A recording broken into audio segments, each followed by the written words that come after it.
It's going to be great. And it's cool already. I'm with Alex, a.k.a. Alejandro. And sorry, I can't really pronounce your last name properly. But all right. Thank you for sharing with me. Columns of Creation. You are the writer. Great to be with you tonight. Likewise. Great to see everybody in the chat. Hey, that guy named Alejandro. All right, fantastic. All right, we've got you. That's good. Corey Barton, co-creator of Kozor and colorist to the extreme. Great to see you, Corey. Wow, colors to the extreme. You might want to think about using that, Corey. That could kind of work pretty good for you. Everybody loves his coloring. And Billy Baxco. Yeah, Billy's a great artist. He actually sent me his portfolio, and I started looking at it. Billy, a lot of potential in there. Obviously, you're planning on publishing comics, so let's talk more about it when you are ready. So, Alejandro, I know we've met over Twitter, and you're working on a pretty darn cool-looking book, and you're at the sign-up phase so far. So, the sign-up link for this book is in the description, and it's called Columns of Creation, which is an interesting name. But let's go ahead and take a look at that sign-up page and start to find out what this thing is all about. All right, Columns of Creation, a story of hope, familial bonds, and the power of love for lovers of the Vertigo that used to be. That's the original Vertigo imprint of DC Comics. That's right. Cool. All right, and now when people sign up, they get an exclusive trading card. So all they have to do is put their email address in. They get an exclusive trading card with purchase, obviously. That's right. All right, just because you sign up to an email list, we're not mailing you any cards. We'll mail it with your order. So you're going to have to order it, with purchase. Right. So if you want to add that, you can, but people understand it's with purchase. Yes. All right. So, I could read this. But the art's very cool. It's some interesting design stuff going on here. So tell us about the premise of Columns of Creation. Well, so the premise is very simple. The premise of this first volume is that the elements of nature, which are the columns of creation, come to our planet, and basically it will deal with how they try to infiltrate, so to speak, our world without being noticed. As of course they don't exist in our database. So how would beings that come basically alien beings, how would they do that? And of course, there are superpowers involved and a lot of drama because, like I said, this is a dysfunctional family. Well, I don't think I said that, but it's written there somewhere. They're a dysfunctional family. These are siblings. And so there's a lot of basically drama and room for trouble there. But the first, this is what the first volume is going to contain. And Down to Earth is the first arc. Volume 1 is volume 1 of 2 of this first arc. And that's them going down to Earth. That's right. And so there will be a volume 2 going down to Earth. Okay. The whole first arc is basically that they come to our world to experience life because they have never gotten to experience life before. And it's like a privilege that we have that we don't even realize, right? Like that's right. We don't have to travel to a whole other planet. We could just live here and kind of appreciate it a little bit. Absolutely. Shadowhawk, this is Columns of Creation. You got to tell us what you think of it. We're going to do the trailer in just a second. I see you have a pretty nice trailer. It's only about 2 minutes, just under. It's just 30 seconds. Oh, okay. Very short. Even better. Yeah. Yes. Paul, I like the short trailers now. My future trailers are going to do like 30 seconds probably. Paul, great to see you. Corey, it's still great to see you. Look at that. Corey again. Colorist to the extreme. And of course, Eric Huffles. What's up, Eric Huffles? Great to see you, man. So I have not seen this trailer. I just saw that it exists and watched it for like 2 seconds. But let's watch the whole trailer, guys. The art looks really well done and very interesting and very dynamic. So let's check this out. Thank you.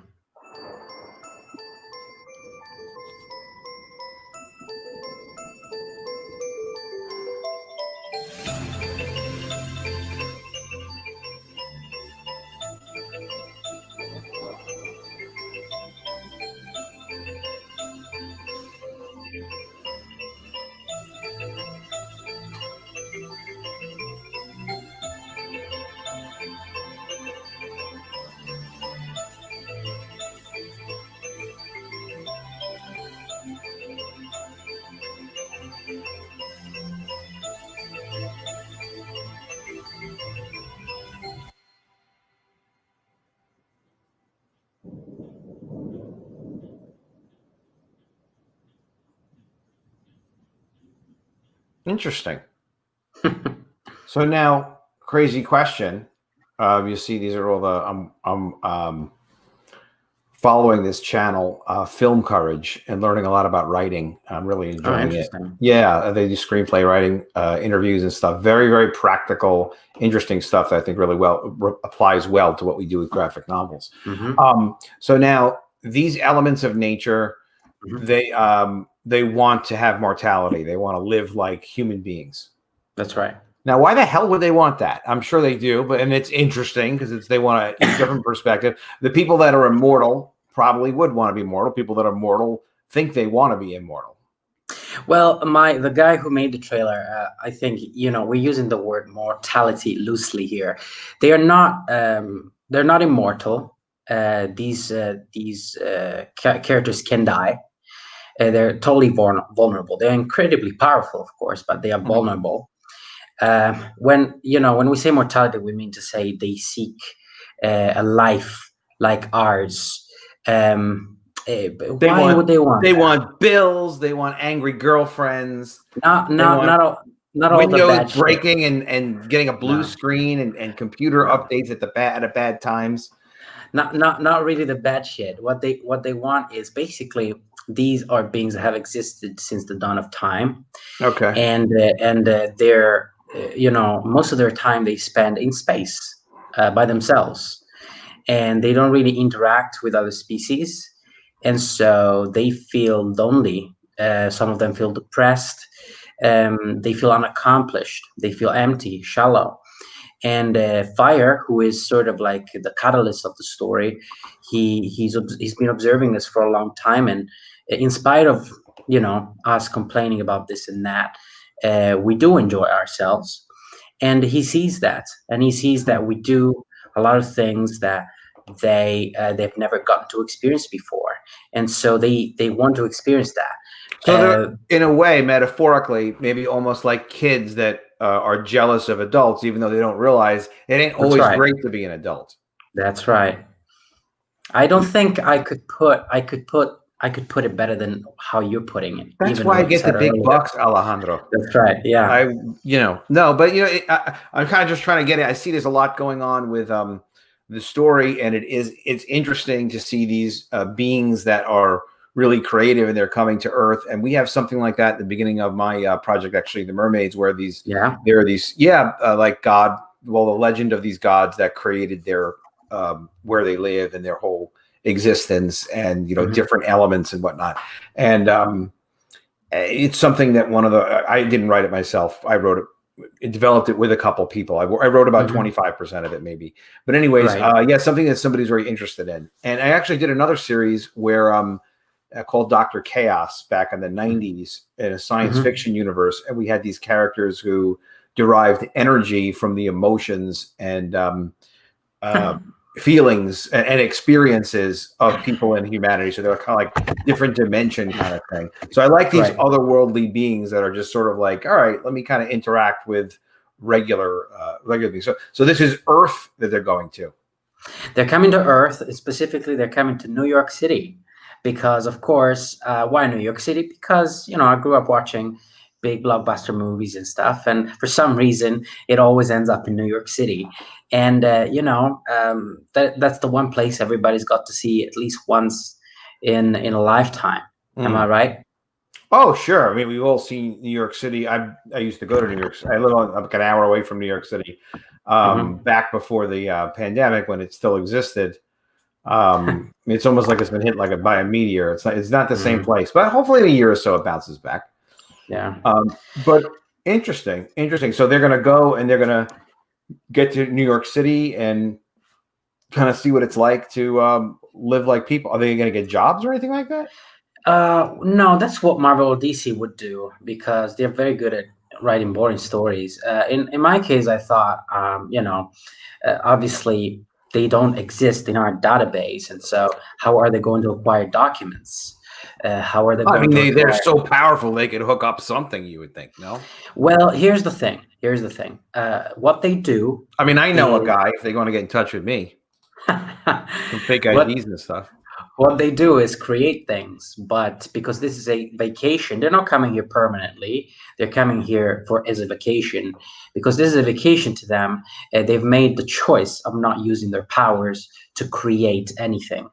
So they're not going to create money, documents. They're not going to do any of that. They have morals, and so I guess we'll see. They might go down the illegal route to acquire that money. All right. Now we're talking.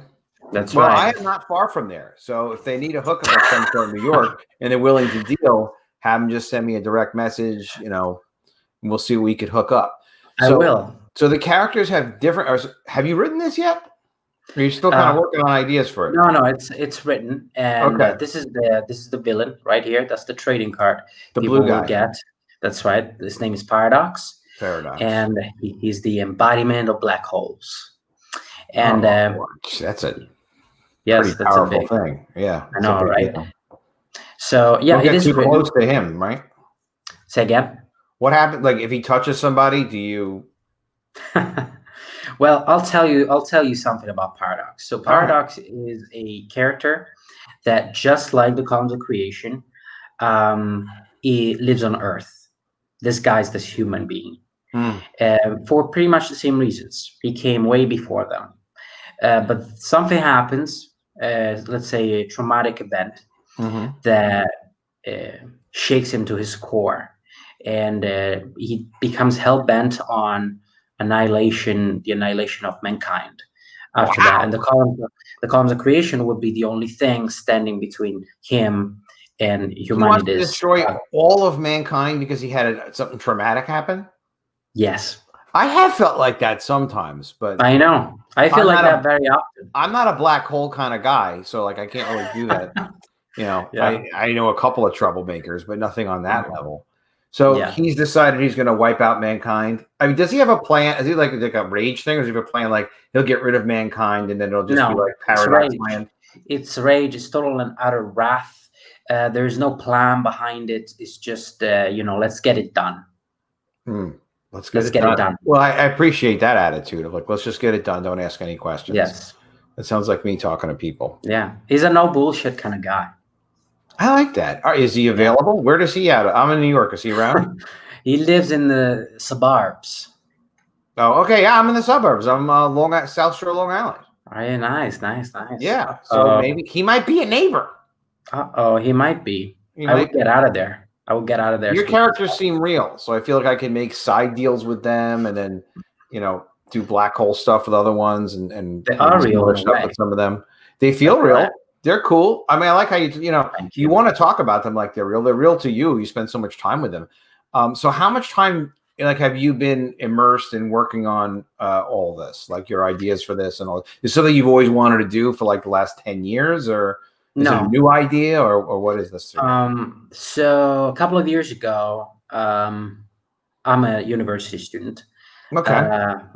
I'm not going to, let's say, disclose which university that is, but there has been an attempt at canceling me. And during that period of time, which was very dark for me, I was depressed, and I was afraid I was going to lose everything I had worked for. Wow. Because I live here by myself. My parents live in Italy, and so everything I have, I built it. And so I was afraid I was going to lose all of that. And during that period, while I was at work, I was sketching. One day I was sketching some characters randomly, and they were elemental characters. And that's where I got the idea from. I kind of got the idea, what if these characters felt as lost as I feel? And what if, in order to fix that, they decided to come to our planet?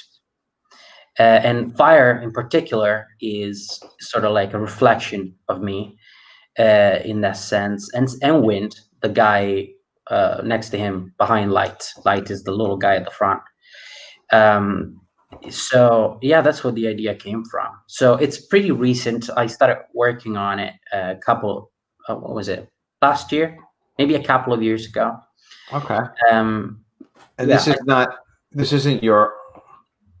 This This isn't your art though. This is This is in my art. I can draw, but not nearly as good as that.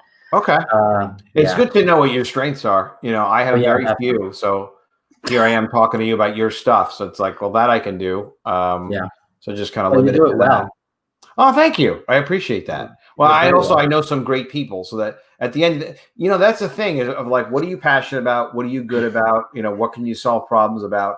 And you know, you do that. Hopefully, you learn some skills along the way. But if you can work with other great people, you know, like this artist is great. You know, his take with Paradox, and it's got like this power, this black power stuff sparkling off of him, kind of. It's all very cool. You know, it's organic and it's interesting, and you know, I'm sure a lot of people will like the art, but you know, he's definitely got a future. So have you done comics before? Or is this your first comic?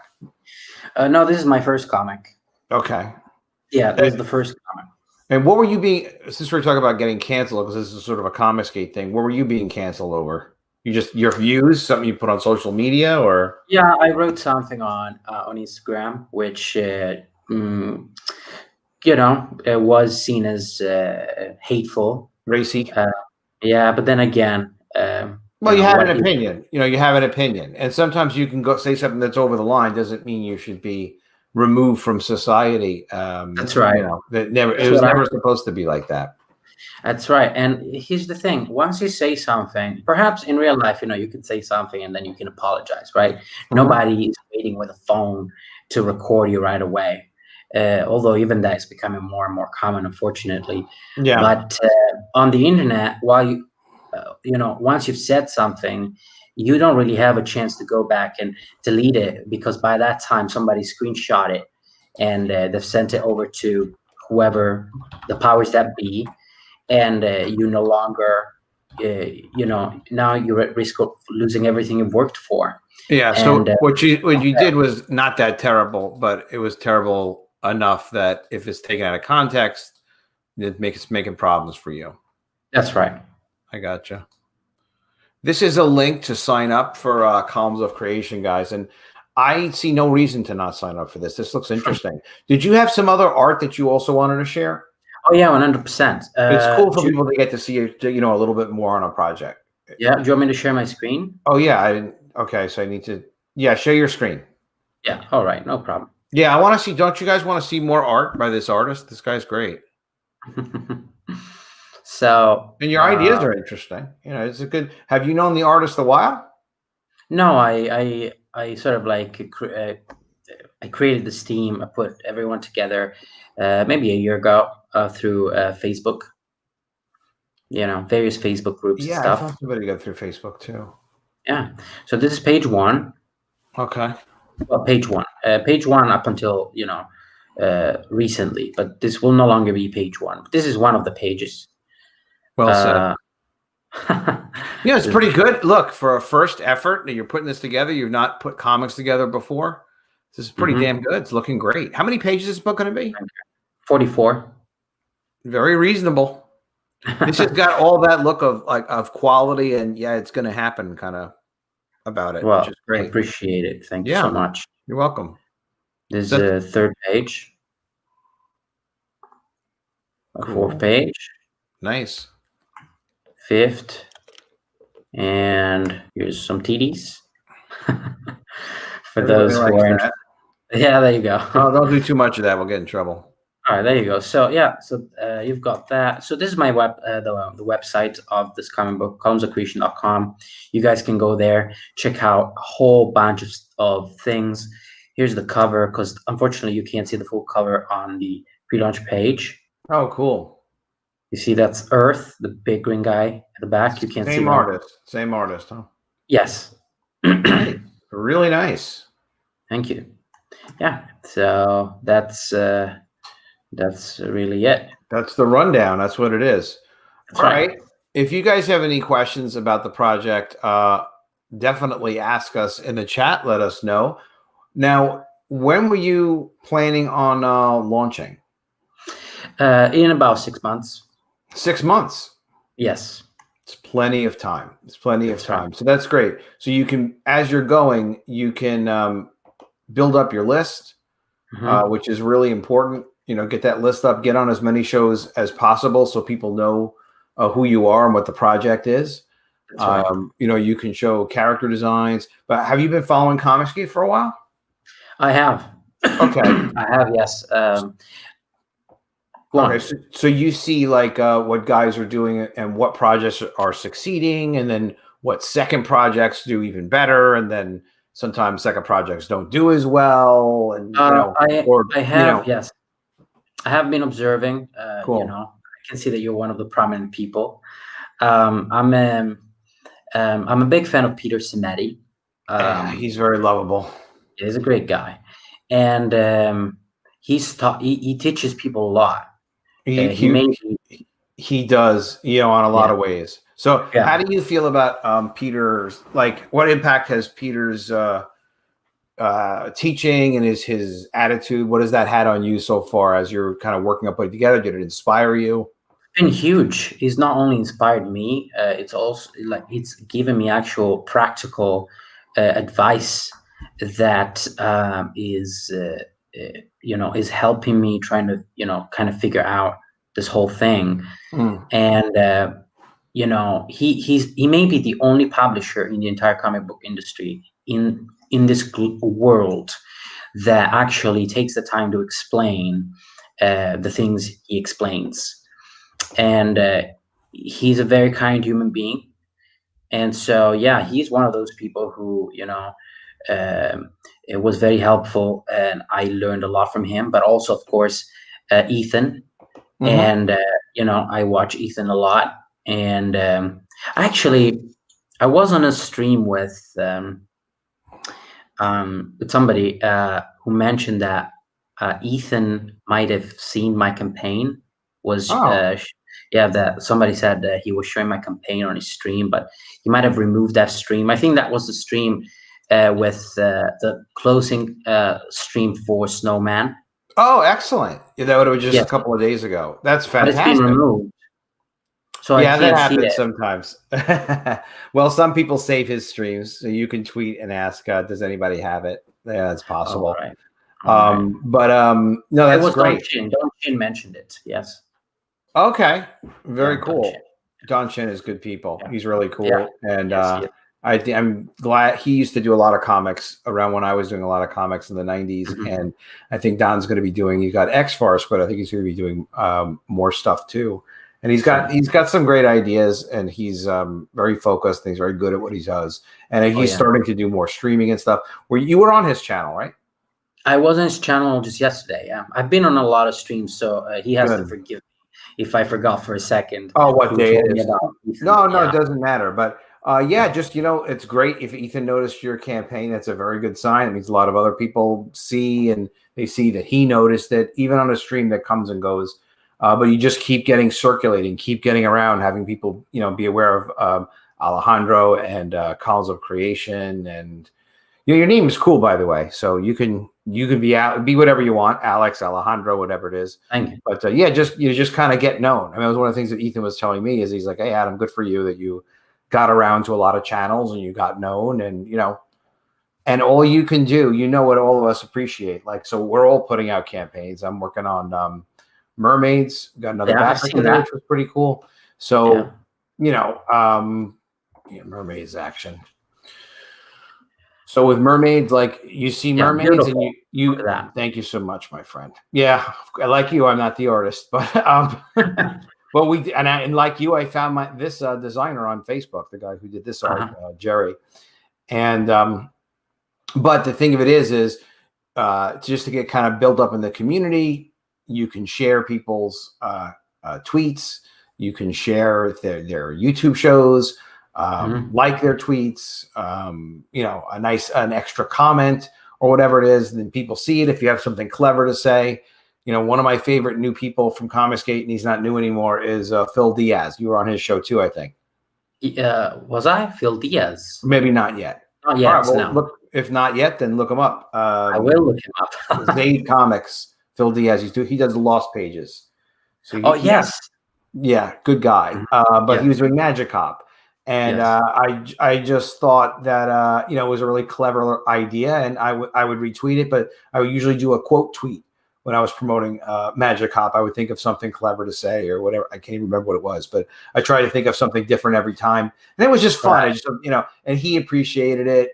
There's Camel Moon out there, who's good people. Michael Bancroft. Michael Bancroft has a lot of very educational stuff on his streams.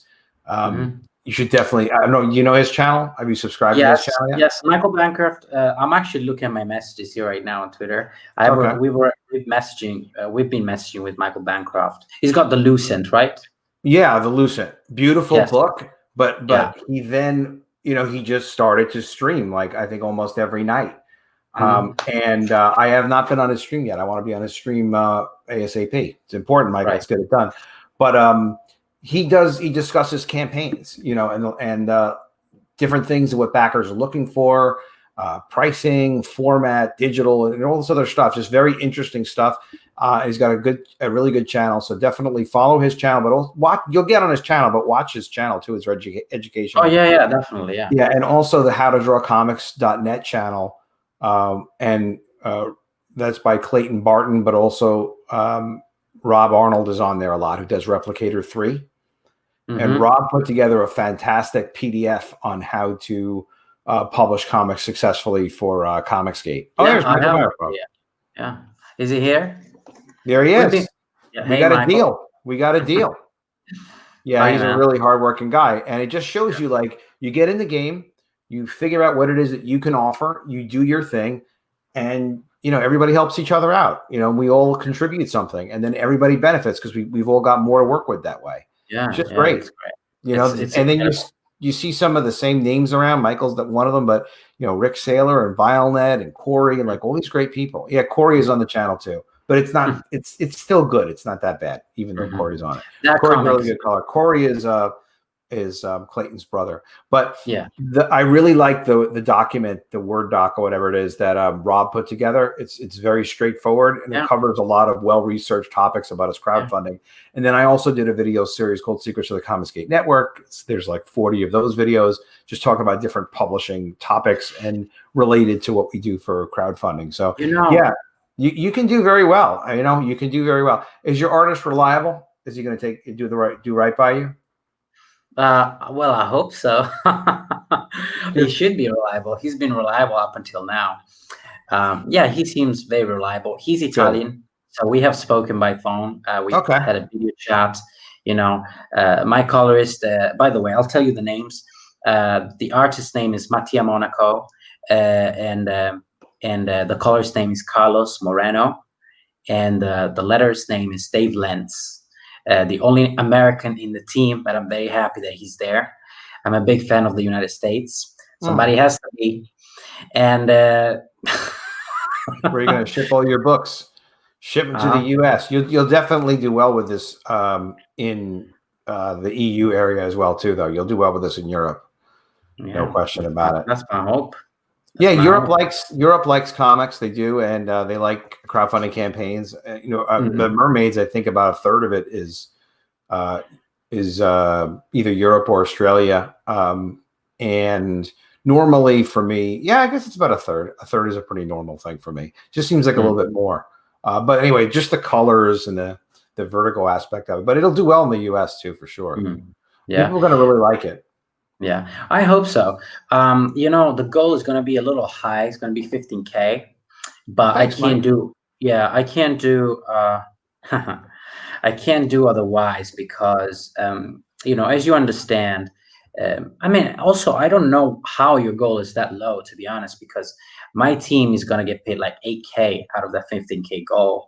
So like with my Mermaids book, well, first of all, $500 wasn't going to cover costs, but I knew we do some business. But with that book, it's a lot of paid-in expenses already, and it was really like I did the project to get back into publishing comics after not having been in comics for a few years, and I didn't want the story to be insignificant and like not well developed. I didn't want to like do a lot of cheats. So I started from a completely blank slate and then I started with an idea and a character designer, and then we started designing characters, which started to help me figure out the story, because the character designer actually contributed a good amount to the overall style and the feel of what the world was. And then I hired another writer. So, and there was no deadline. So, and then you sell books over time too. But we're probably break even. We'll have to see what all the printing costs and shipping costs are when the whole thing is done. But once the money, that's the thing in business too, is if you've spent the money, it's a sunk expense. And then with publishing too, you have to be chill about publishing. You have to keep your head about you. Even though you want to make money, you want to make a lot of money, you want to have a lot of fans, you want everything you do to always be like much more successful than you could ever imagine. It doesn't work that way. Partly too, like with College of the Dead book 1, we did like $5,300. College of the Dead book 2, when it closed, did 25,000, and then more after that. Same with College of the Dead book 1. But like the Mermaids is a different market than College of the Dead. So I would expect Mermaids, like I have College of the Dead people that back the Mermaids, but of course a lot of those people, they don't want to spend $25 on a mermaid comic if they're into zombies. They're into zombies, and then a lot of them are into me, and that's awesome. And we did okay with those. How about zombie mermaids? A little bit. What's that? How about zombie mermaids? Yeah, zombie. What I should have done was I didn't. You think about this stuff afterwards, but for a lot of people, like love Javier's art, the artist from College of the Dead. So I asked him to do 2 covers for the Mermaids. And he did, and they look beautiful, and the swimming mermaids and the one with the 2 mermaids together. But I could have done like a zombies with the mermaids, which would have been a great crossover thing. We probably would have done really well with it. Yeah, probably would have been great. But or just the cover, just a zombie mermaid. Just the cover, exactly. Just a variant of like, because I do zombies, and that was Javier's art. That would have been a clever thing to do. Which is, you can think of stuff like you can't, like it is what it is. We said we're going to do. Keep your promises. You ship on time. How about car wash mermaids? Now that is a good idea. I think this might be it on mermaid project development for me at least for the next year. I might just do this one mermaids book. Yeah, there's a lot of great links people are putting in. So if there's stuff to sign up for it, let's do that. Yes. Are we Adam Post's Blue Wrench crew? I don't know. Did I make the mistake of making Past Master Dan the link? Oh, wow. Yeah, look at this. Everybody has links. That's good, except Bancroft. Wow. Bancroft needs a link. That's awesome. Yeah, Bancroft's got that. Rick is asking how much of the book is complete. Oh, yeah. How much of your book is... Oh, he says about your book, probably. He knows my book. How much of your book is done? Damn it. It's only 6 pages so far. Good. And so like I said, the vast majority of these funds, 8K, will be used to produce 44 pages. They are very much necessary to produce those pages. It's only 44 pages, so you guys don't get worried, once and if the campaign gets fulfilled, it shouldn't be too long, maybe 3-4 months tops. Yeah, this doesn't look bad. Yeah. You're going to go quick. Yes. So, and I'm not making a penny out of this, just to, make that clear. Everything else is going towards shipping and printing the comic books and the trading cards. So, this is very much about putting this the story out there into the world, making my name known in the Comicsgate community. And that's what this is about for now. You know what I want you to definitely do, Alejandro, is look at what these guys are talking about. The Michael Bancrofts, the Rob Arnolds, definitely. Rob, I know, spends a lot of time talking about this. He's obsessed with it. Is like selecting tiers and stretch goals like really strategically. So I'm not fantastic. I'm fantastic at so many things. But one of the things I don't do is stretch goals. One of the things I do, which I think ought to be done, I'm pro stretch goals. It's just I start getting into it. It starts to get so complicated, and then I like, tell me about it. Then I stop. I'm like, I'm just maybe next campaign. But I can only conquer so much at a time. But I'm good with the variants. People like the variants. They like the variant covers. So what I mean by that is, it doesn't cost that much more to print another different cover usually. So, Yes. and you can average, it helps on the revenue, so if somebody likes the concept, and obviously some people do, and that's awesome, then, and they're like, all right, well, let me just get all of the stuff, so what is all the stuff? So it's, 4 different covers and my making of book. Yes. So that's $125 retail for one project. That helps, 125 times 15, it adds up, and now this is not this campaign is a smaller campaign for me because of the subject matter, which is correct. People back what they want to back. But if I had only 2 covers, then, we would only be able to sell 2 covers and maybe the making of book. Or if we didn't make the making of book, it's getting kind of obvious now, but we didn't make the making of book, we wouldn't be able to generate revenue from the making of book, which is kind of obvious. Right. And the making of book is repurposed from, I love the work in progress. So this, to me, this is the gold. This is like you get the full script and the rough layouts. And then these additional, we have so many pages of designs by Jerry that are gorgeous, of these character designs. So you get, that's 100-page additional book, but it was also naturally a byproduct of producing the series. We needed these layouts and the full script to do the job properly and get the book done. So, but because we have another product we can sell. And if you noticed on College of the Dead, we're actually able to repurpose the panels like one further level to make these square art books, which came out beautiful. And that was another source of revenue. Yeah. But that's not that everybody should be making those specialty books. It fits maybe what you're doing or not, or the way it's scripted. But you want to look at like your featured tier. Yeah. You want to be able to have, at least a $50 to a $75 featured tier, not a $400 featured tier. It's we have. I already have a few ideas. This is going to be a very simple campaign. Very simple, because I'm not great with numbers. I'm having people who are better than me help me with that. So there's going to be maybe 5 tops perks, so there will be definitely be 2 variant covers, at least 2, but I might do 3. I might do actually a black and white version of this comic book, because the black and white pages are just beautiful. Yeah, it's another level. I like the idea of a black and white version of a book. The colors are great. I mean, I am in love with my colorist's ability to, elevate something that is already so beautiful. But there is an audience for a black and white comic book.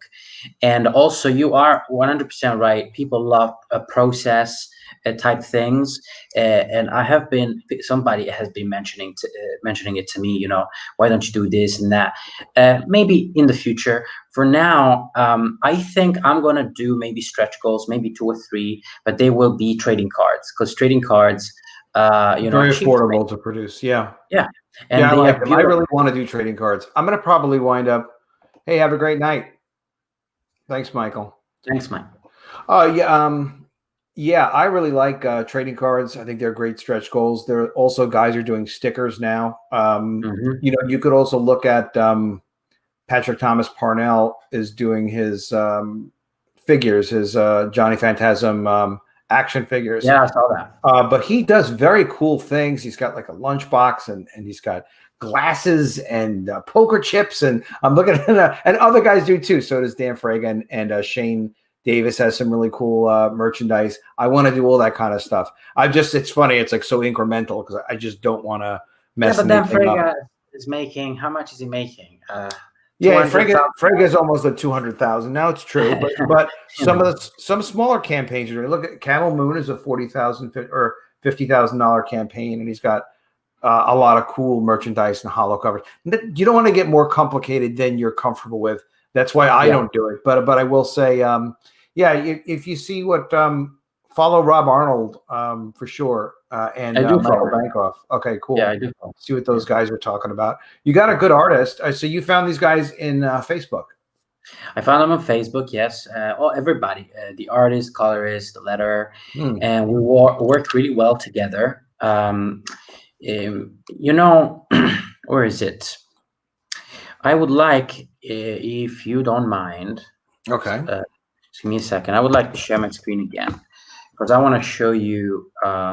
I want to show this card again, but properly. I want you to help me find a couple of cool artists. I need some new cool art. Oh, Billy sent me his portfolio. I want to look at his portfolio too. But yeah, this is cool stuff. Yeah. So where is it? What's like a Facebook group? No, there are several groups. Yeah. Where like so artists looking for work and stuff. Yeah. Writers. That's one thing Facebook is very good for. They are good for that. Yeah, that's one thing. I don't really use Facebook for anything else. So Do that to meet girls. So this is the back of the cards. Add to stream. Do you see this? Oh, looking good. So we're definitely doing trading cards, guaranteed. Yeah. So this is the back of the card, and this is the front of the card. Let me make it a little smaller. Nice. Yeah. Wait. You got something people are going to want. There you go. All right. So, and it's got like a little description. He's the embodiment of black holes. Once a peaceful entity after traumatic event shakes into his core, he becomes obsessed with the destruction of mankind. And then there's a little quote from each character that says, "There's nothing left for me here. And after I'm done, there won't be anything for anyone." So that's Paradox card. But I have other characters cards. I'm not going to show you those cards quite yet, but I am going to show you the images that will go on those cards, which are available on my Instagram. You guys find me there at Alejandro_VS. Same thing on Twitter. So you got Earth. This is Earth. Cool. Yeah. Very cool. And Light. Nice. I love Light. Yeah, great. Yeah, great design. Got Dark. Lightning. Wind. And these are going to go on the trading cards, which I don't know which is going to be stretch goals, which is going to be at least one of these cards will be part of the featured perk. I think is going to be Earth, because Earth seems to be everyone's favorite design so far. This one here. Yeah, he's really cool. Yeah. So this will probably be in the featured perk. I'm thinking featured perk might be maybe 2 variant covers plus PDF plus a trading card. I have the price written upstairs. I don't remember. Maybe $60. It's gonna be. It's not gonna be that expensive. Well, you can get a lot of help talking to Michael Bancroft, Rob Arnold. Bouncing ideas around to guys.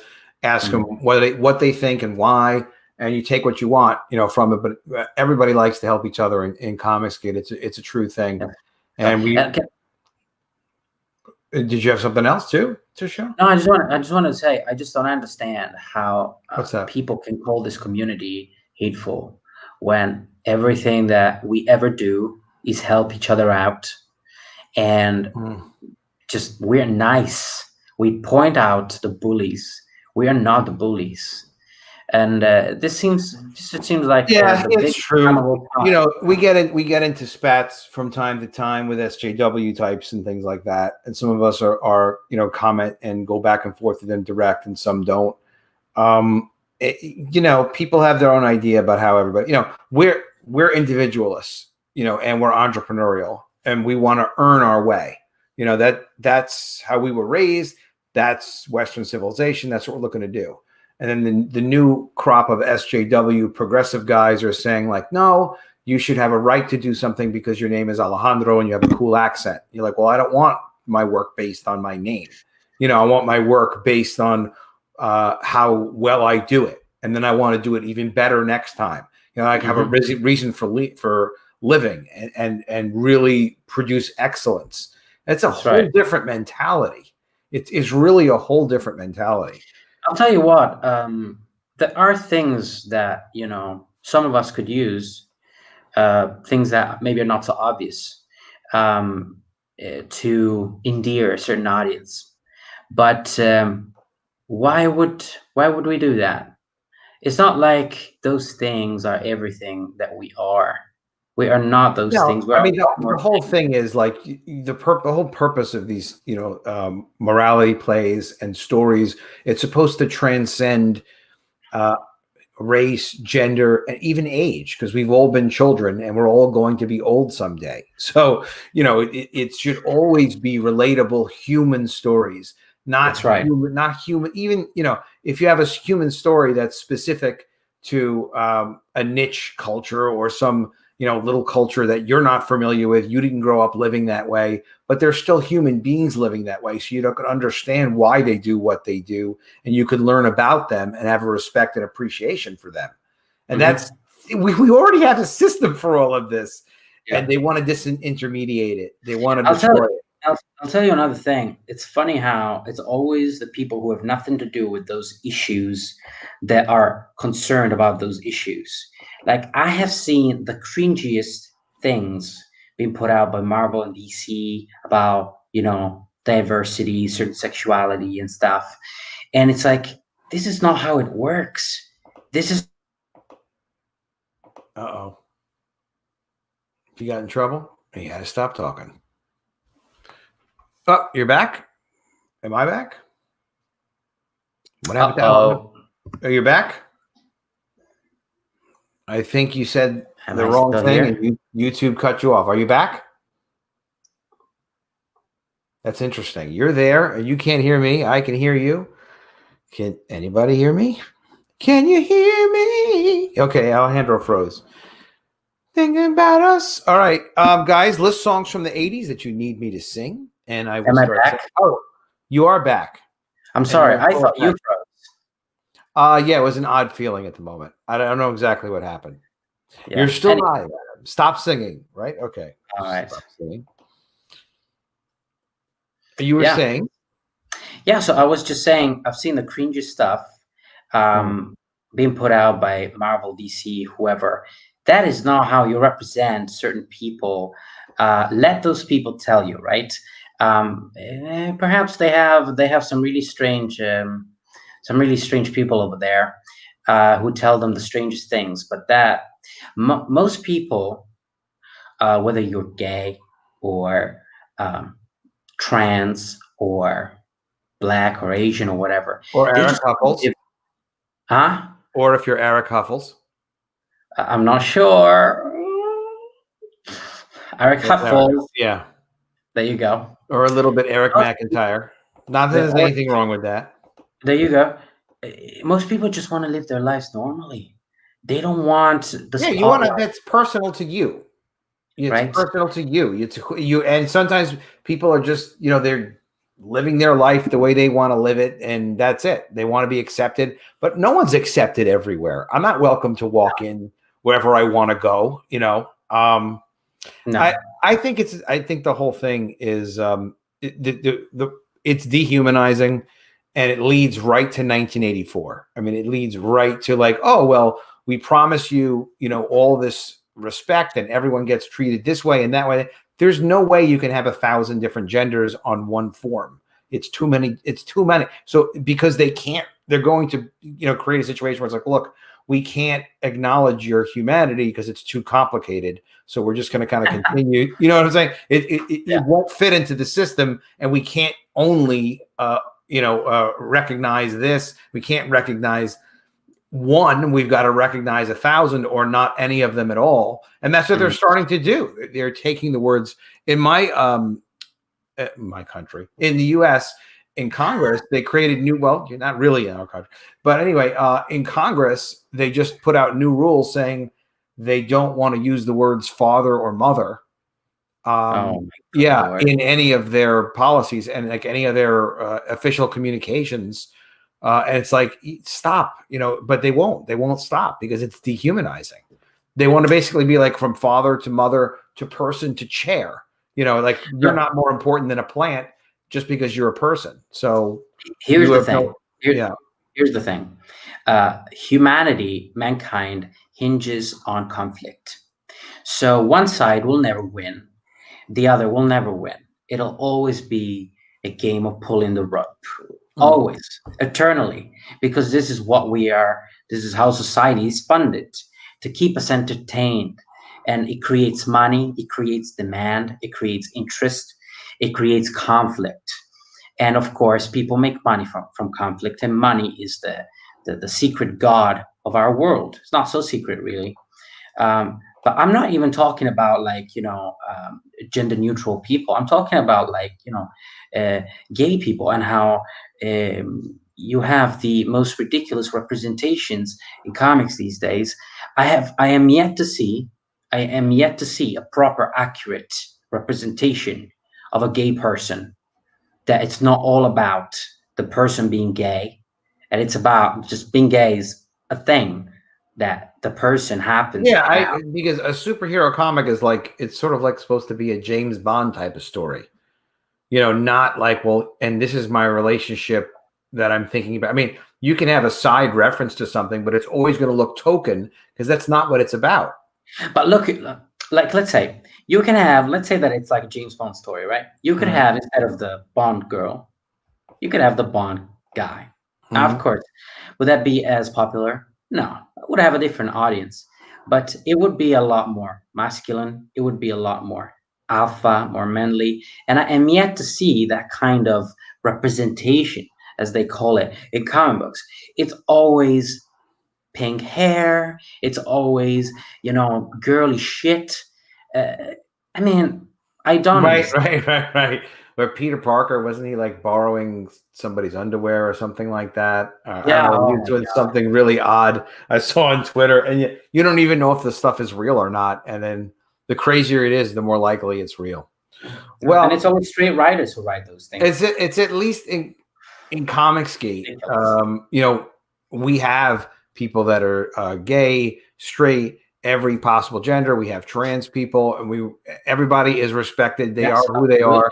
None of us are special because they have gray hair like me, or because someone's the youngest person, or whatever it is. It doesn't matter. It just matters about you're focused on producing your comic. You're treating everybody else that you interact with well, and then the more popular you make yourself by using what you have available to you, which is your social media, your personality, your ability to throw kind words at people, a little support to people, just to try to be helpful. And we're safe in this community like this. And if there's no Twitter, we find each other on Minds, or Facebook, or whatever the social media thing is going to be. We'll all be connected. Even if we weren't on YouTube, we find another way to do it. We just look. I think the way to fix the industry is not to fix the industry. It's just to produce more and more great stuff. But let it die and create. We're going to play our game over here. It's a normal thing, that Marvel isn't Marvel. Marvel was a totally different company. It's been reinvented a million times, and primarily, of course, they're concerned with the intellectual property. They're not concerned with the physical or digital comic books. So they don't even run the comic books as its own real separate business. That's what they're focused on doing. In the early 1990s, you could and some of us did raise money from investors to publish comics where there was no plan that you were going to necessarily make the next Spider-Man. There was no anticipation of licensing revenue. The expectation was you would pay a certain amount of money to write, draw, print, and distribute the comics, and then there would be money left over. You'd make a profit. Not, we're going to try and make this a movie or a T-shirt or a video game. Not that those things are necessarily a problem, but the whole business of publishing comics disappeared when people were starting to then go focus on trying to turn them into movies or licensing or anything else. Good to see. Sad.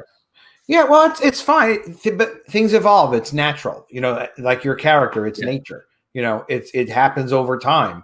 So it's okay. Yeah. It's just if we want to see certain kinds of comics, especially, that working together with other creators, we can influence ourselves. We can influence those other creators with positive suggestions, and also like kind of coming up with a consensus of what kind of work that we think we all could do. We could all contribute, kind of characters and stories we could make.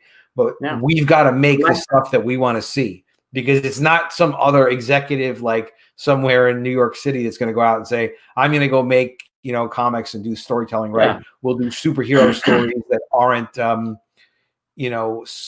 social justice, identity, weird morality plays, like just straight up, like your guy Earth looks like Hulk, sort of, like you got your own badass characters, and that's what we should all be doing. Yeah, I like that way of thinking. Very positive. Yeah, man. That's all it. The negativity is important. The negativity draws in some audience. It draws in some of the normies. Be like, yeah, I'm mad about that too, and that is important. But it's never the company. It's always like it used to be just the men. Now it's the men and the women and other genders as appropriate. But it's the people that make the comics. Stan Lee wasn't a company. He didn't even own Marvel. So Stan Lee wasn't a company.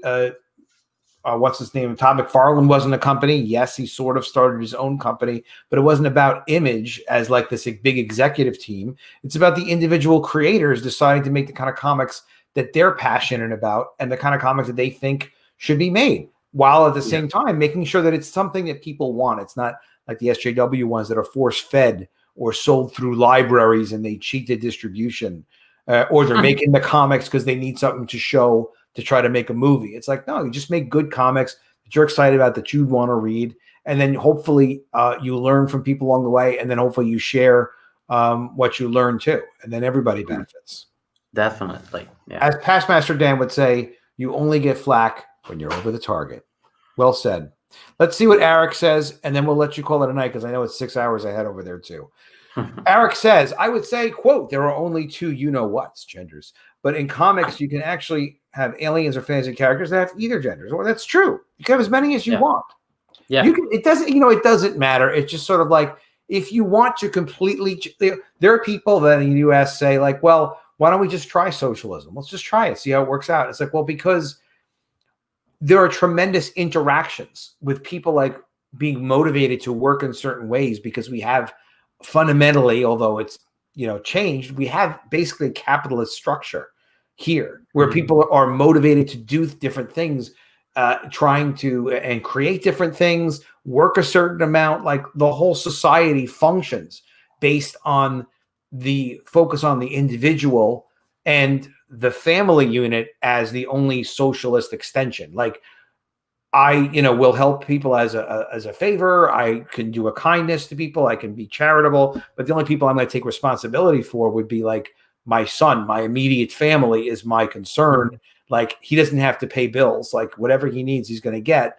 That's what you do. That you can't extend that to like, well, I'm going to have a family of 300 million people, and I'm just going to kind of think that way. And the reason why you can't is, first of all, maybe you can somehow. It's just this whole different concept of how you're going to completely reorganize society. So it will be different even if it worked. So it's like, well, let's just try to reorganize society. Okay, let's assume it doesn't work. And now that's a big problem. And how do we fix it? Which maybe we can't because you screwed everything up.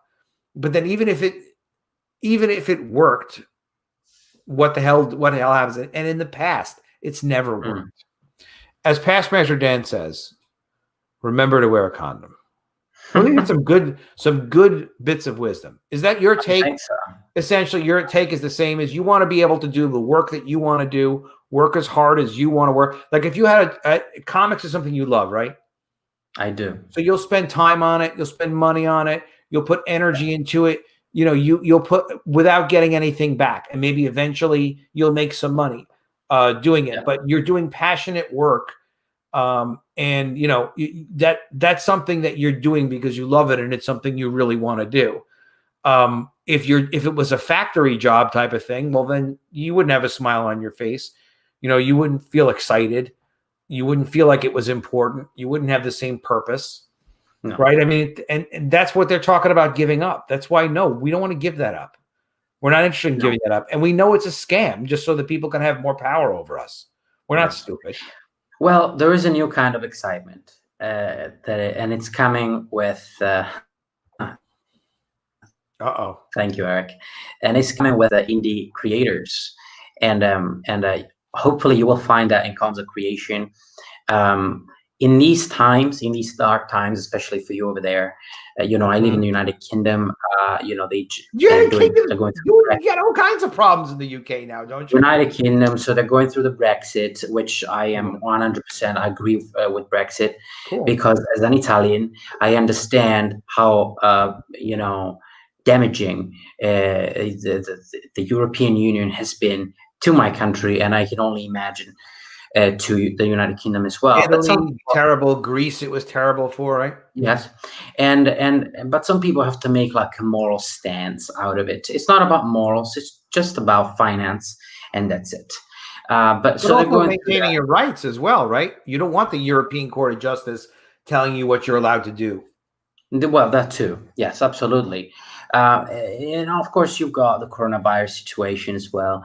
So, we've got all kinds of problems of here, but United States is a different. We have a couple of problems now, but I'm Yes. expecting our president's going to pull some kind of military coup next week. That's what we got our fingers crossed for. So we'll see how it goes. I am a big fan of your country and of the president, and I hope everything resolves itself well for you. But what I was going to say is, in these dark times, you find hope and positivity in Columns of Creation. Columns of Creation is a story, like I said, about it's about love conquering all in the end, and it's about familial bonds, right? So as these beings come to our planet, they will interact with some human characters that are going to take a very prominent role in the story at one point. And these human characters will be sort of the representatives of mankind through the eyes of the Columns of Creation. And by the end of the story, without giving you spoilers, I just want to say that the Columns of Creation will understand just how beautiful we are. In spite of the imperfections and the darkness and the mistakes, we are beautiful and we are worth fighting for. So I like it. I like it. And to be able to talk passionately about your story and what you're trying to say with your story is great. And the more of us that can do that in Comicsgate, the better. Graham Nolan was on the other night, and he described about the father and son relationship that he's exploring in Alien Alamo. And I need to work on that myself. That's why I'm also studying more of the writings.